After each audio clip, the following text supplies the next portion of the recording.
My name is Cynthia. Everyone calls me Tia for short.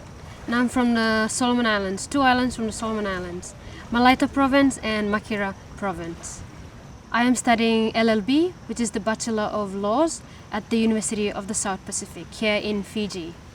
I decided to study law because I felt like our country especially, there were so many, in terms of vulnerable people like women and children, their voices are not heard as often, and I felt like I could be a voice for them. So that was why I decided to study law. And then I got into law school, and then I found my new love, which is environmental law. I realized that for Solomon Islanders, they rely a lot on the environment for everything. And then I realized as well that they were not something that they relied on was not protected by the people that were supposed to protect them. So it started a fire in me to actually do something about it.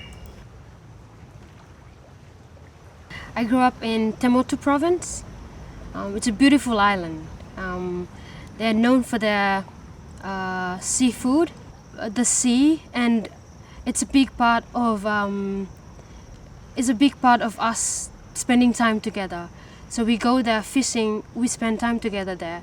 We get to know each other, we get to learn from each other. I feel like explaining it won't encompass what the activity mean to a daily lives of every Solomon Islanders growing in that particular province especially.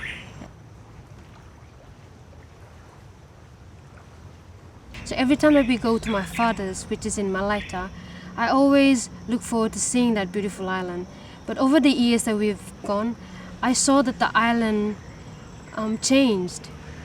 It used to be, when we went there, it used to be filled with children playing soccer on the sand and more houses there. And I saw that the houses that used to be there were no longer there. And there were no children playing on the sand. There were fewer houses. So I asked my dad what was happening to that island, and he said that the sea level rose, so the people had to move to the mainland, and so there are fewer people left there now. And for me that was really sad to see, because it is a beautiful island and I loved watching the children play on the sand. But now I don't think when I go back in the future there'll be more. I feel like all the people there would have to relocate because of the sea level rise. When I learned about the effects of climate change and coral reefs, I felt really sad. And I'm still sad because there's nothing much being done about it. And especially I feel sad because fishing is a big part of my life as a child when I was growing up. Especially we go collect shells from the reefs, and so I feel like the corals play a big part of every children in the village, especially in the province that I grew up in. And so in a way it's devastating to know that the childhood that I have, my children won't be able to have that one. And the child that I had shaped me to the person that I've become, I've grown up to be, and I'm proud of the person that I am now. And I feel like my children in the future, because of the effects of climate change and coral reefs, they won't be able to experience that similar childhood that I had.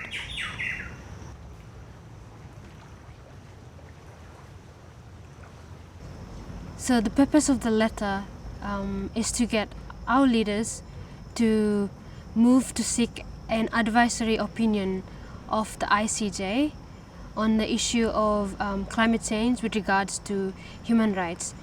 Because in terms of the Pacific, because of climate change, our human right to food security and shelter and livelihood is being challenged. So we want to push our leaders to move for that advisory opinion.